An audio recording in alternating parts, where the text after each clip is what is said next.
Et j'aime beaucoup cette chanson-là. Ah, attends, Vas-y. On a un appel. OK. Salut, t'es sur le Daily Buffer Podcast. Hey, salut Steven, ça va? Ça, c'est Gab.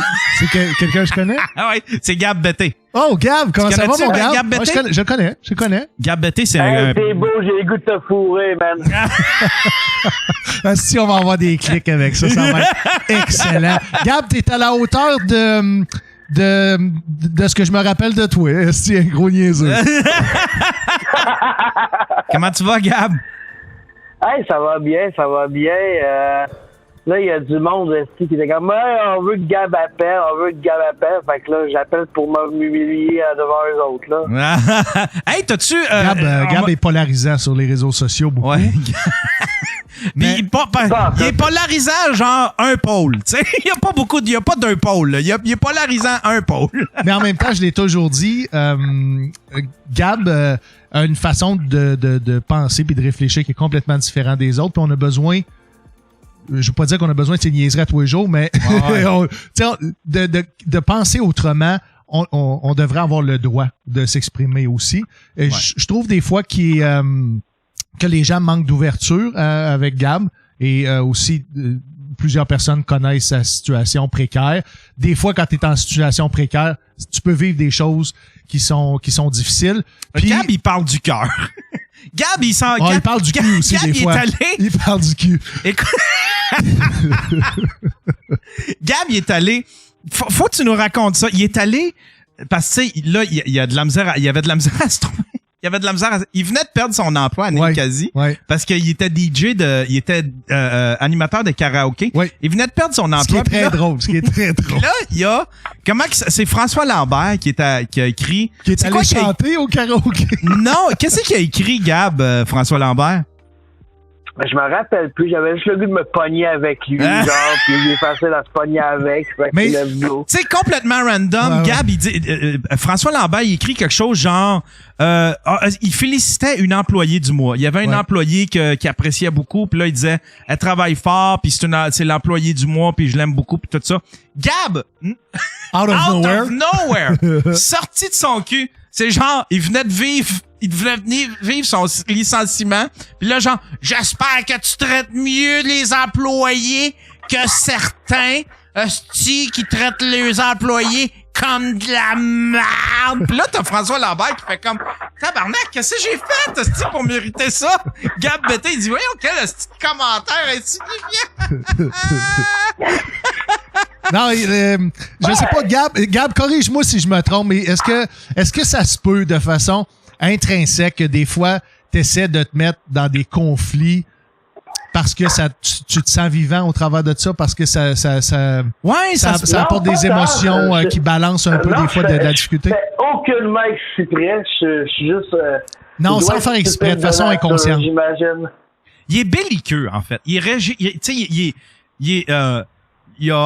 va réagir, tu sais, quand je le vois que quand il écrit de quoi, puis je fais comme, il écrit ça parce qu'il vient de le vivre. Tu sais, c'est pas... il vit tout à 100%. Tu sais, si, admettons, là, il y avait un filtre de 24, un filtre de 24 heures, genre, là. Facebook devrait donner un filtre de 24. Tu sais, comme les émissions de radio, ils prennent un 7 minutes, où est-ce qu'ils peuvent reculer s'il y a une bourde.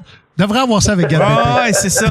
Parce que je le vois que quand il écrit de quoi, puis que c'est de quoi je fais comme, des fois, j'y écris en plus dans les commentaires, je fais comme, t'es-tu certain que t'assumes ce que tu dis, là, Gab, là? Parce que tu sais que ça va faire la merde, là. Ouais, j'assume ce que je dis. Il est gelé dans ce temps-là. Il est gelé comme une bine. T'as bien assumé. Il n'y a aucune émotion qui passe à ce moment-là. Ouais. Fait que tout est raw, tout est comme brut. Tu sais, c'est brut, lui. Il vient de le vivre, c'est dans son cœur, puis il sort ça de son... Là, c'est le manque de papier à rouler que j'utilise, d'ailleurs. Je suis pas payé pour dire ça, mais tant qu'on en parle. T'as pas dit la marque du papier à rouler. Là, je suis content parce que... oui, c'est ça, c'est le laisse-moi juste dire une dernière affaire, Yann. Tu sais, pour ceux qui trouvent Gab très polarisant, c'est possible de se soustraire du discours de Gab facilement. Tu sais, je vois qu'il est souvent victime de bisoutage, mettons, sur les internets, puis des fois, ça me fait de la peine. J'aimerais ça que les gens comprennent davantage sa situation, lui comme être humain, Mais je pense que les gens commencent à comprendre. Là, les gens font Gab, il fait du Gab. Il fait du Gab. Ouais, je pense que oui. Tranquillement, pas vite, il est en train de se faire une petite place. Puis là, en plus, je suis comme content parce que j'ai entendu dire que t'essayais de réanimer ta soirée d'humour, mon Gab.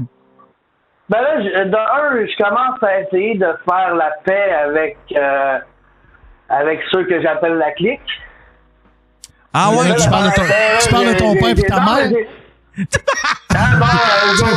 pense que c'est les premiers avec qui tu devrais faire la paix. Non, mais non, j'ai parlé à mon père récemment, là. On commençait à se parler, mais là, c'est pas de vos affaires. Non, mais c'est cool. C'est pas comme avant qu'il faut parler avec mon père à tout bout de champ, là. Tu vas te ramasser tes genoux de ton père à sucer maintenant. Tu vas... Non. Mais c'est quoi la clique? Gab? Explique-nous ça. Ben, c'est tout ceux qui me bougent pas à Québec, là. Ce qui veut dire que ça me prendrait un char pour aller jouer ailleurs.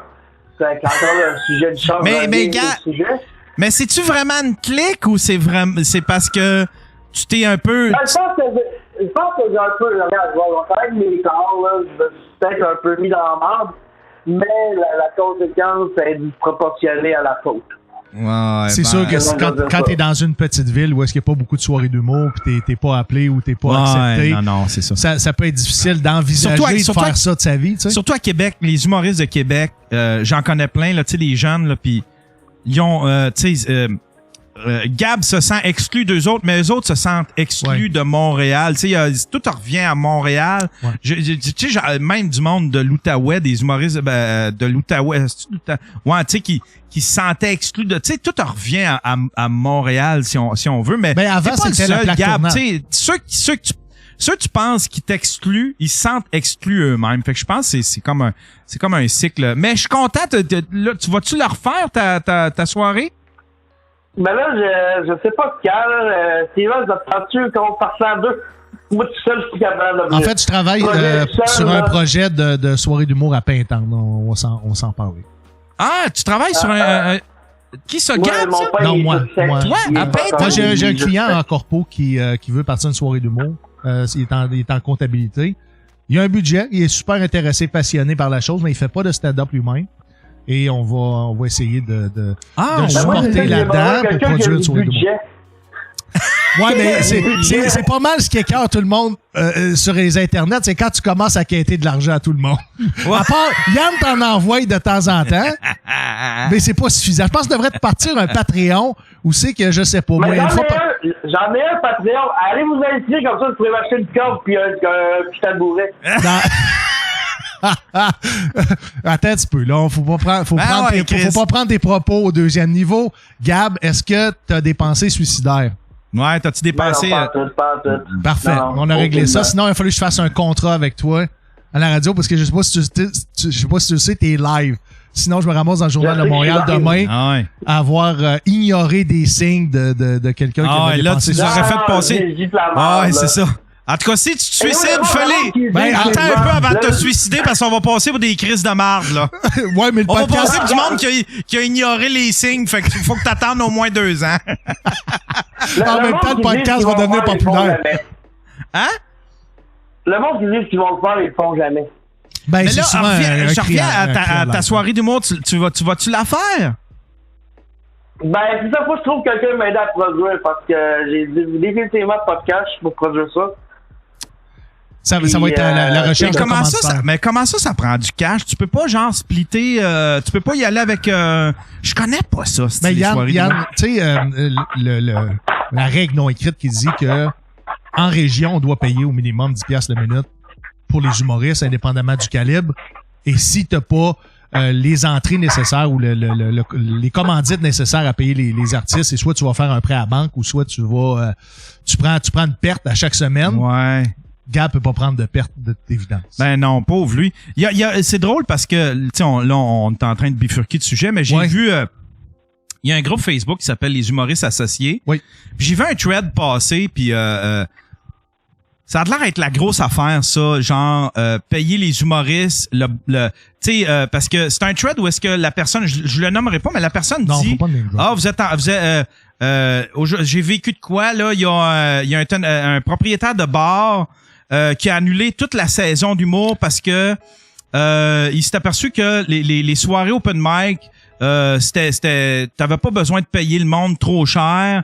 Fait que là, il a annulé toute la soirée. Puis là, ben, la manière, je voyais tout le monde, tous les humoristes parler là-dedans puis intervenir, puis ce que je voyais, là, c'était genre, on devrait, tu sais, toutes les soirées devraient payer le monde tel prix, tout le monde devrait payer égal. C'est vraiment, même si c'est un prix qui se veut être revu à la hausse avec l'inflation puis le coût du carburant.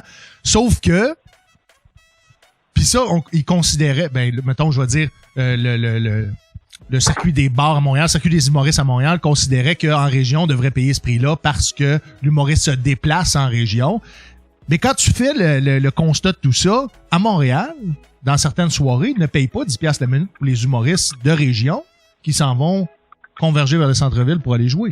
C'est comme 2 poids, 2 mesures. En région, on exige 10$ la minute, mais au centre-ville de Montréal, on peut se permettre de payer 25$ pour ton set ou deux coupons de bière. Ouais. Tu sais, c'est 2 poids, 2 mesures. Je sais pas pourquoi. Mais en même temps, il y a quelque chose. Il y a quelque chose que moi, c'est parce que je lisais ça puis je faisais comme, je lisais le thread puis je faisais comme, ben, vous êtes en train, puis j'ai commenté mais je l'ai enlevé mon commentaire parce que je veux, tu sais, je sais que ça aurait parti de la merde pour rien puis je suis pas la personne. Disons que je fais pas partie de la clique si on veut.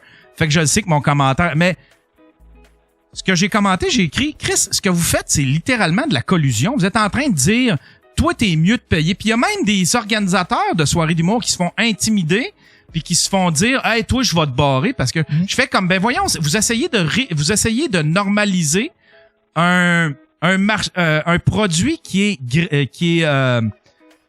est pas de qualité garantie, tu sais, qui est de qualité variable. Tu peux pas faire ça. Là, une incitation à pas bannir, mais arrêter les open mic. Dans le fond, c'est pratiquement ça. C'est ça, de façon détournée. Parce que tu sais, je me disais, puis mon commentaire, c'était, ben si le propriétaire il a annulé parce que c'est moins cher une soirée open mic, tant mieux pour, tant pis pour lui. Ben, parce que c'est un entrepreneur, il a le droit de faire ce qu'il veut. Là. Ouais, mais pas rien que ça, c'est-à-dire que tant pis pour lui. Le jour où il y aura trop de soirées open mic parce que tout le monde fait comme lui, ben il vendra pas tous ses billets. Puis il pourra pas passer l'été à faire juste des soirées open mic s'il y en a trop. Et tant mieux pour lui si il vend tous ses billets, ça fait rayonner ça donne une chance aux nouveaux open micers. Puis le jour où il va y avoir trop de soirées open mic, ben il y a certains propriétaires de bars qui vont revenir à des soirées, puis tout va s'équilibrer, c'est la loi du marché. Oui, c'est le libre marché. C'est littéralement la loi le libre marché, tu sais. Ouais. Fait que c'est pour ça que je trouve ça un peu ridicule quand que tu sais parce que moi quand je vais sur moi là, je vais aux soirées à la source de la Martinière où il y a plein de soirées que j'ai faites où est-ce que le monde ils disent hey tu m'enverras ta facture. Moi je suis un open mic, je l'envoie même pas ma facture, c'est comme garde l'argent. S'il faut garde l'argent. Je me semble même que j'ai fait ça avec toi Gab, me semble. Il est parti fumer. Je me souviens plus, ça fait longtemps, là, c'était l'année passée.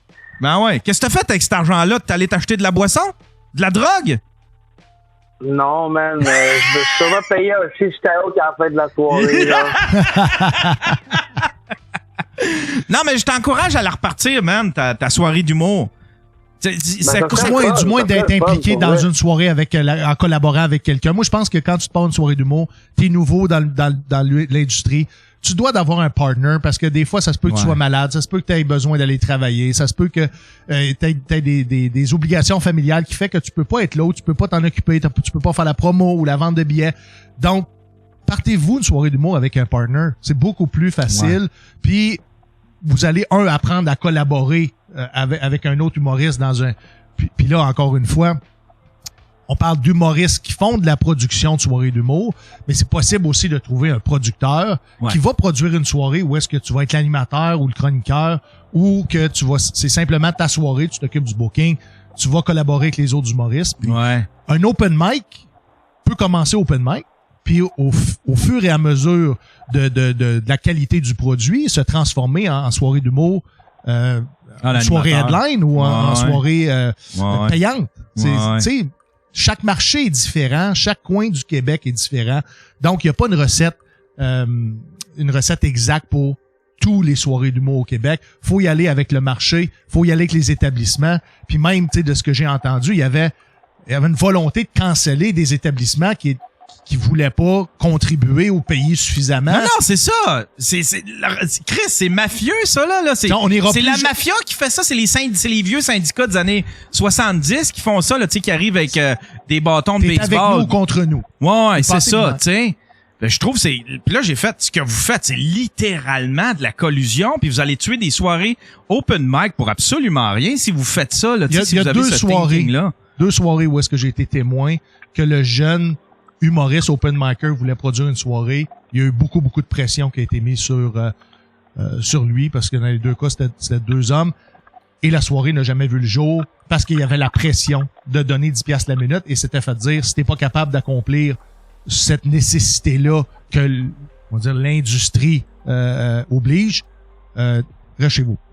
Tu sais, puis en plus, ils sont, tu sais, ça, c'est de la pression qui vient de quelqu'un qui est pas sur cette soirée-là. C'est ni l'organisateur, puis c'est ni l'humoriste. Il y a bien des humoristes qui veulent y aller sur les open mic. Ça ressemble à un syndicat, mais encore là, c'est difficile parce que dans un syndicat, les employés, dans leur corps de métier respectif, sont formés tous de la même façon. Puis après ça, tu as une échelle de salaire.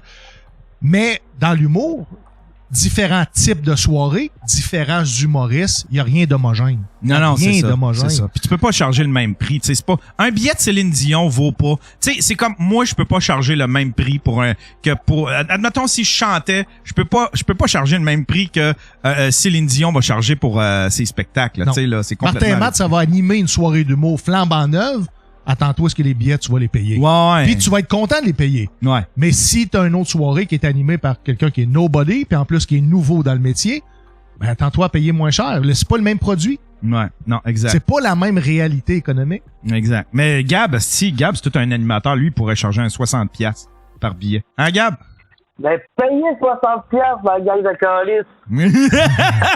Mais je pense que Gab devrait se concentrer davantage sur son travail de stand-up. Tu sais, prendre peut-être une job de chroniqueur sur une soirée ou chroniqueur en alternance. Mais c'est ça le problème, c'est que là, il y a plus personne qui le veut. Fait que lui, il est comme pogné. Tu sais, créer sa soirée d'humour, c'est pas pour créer une soirée d'humour, c'est pour créer une place où ce qu'il peut en faire.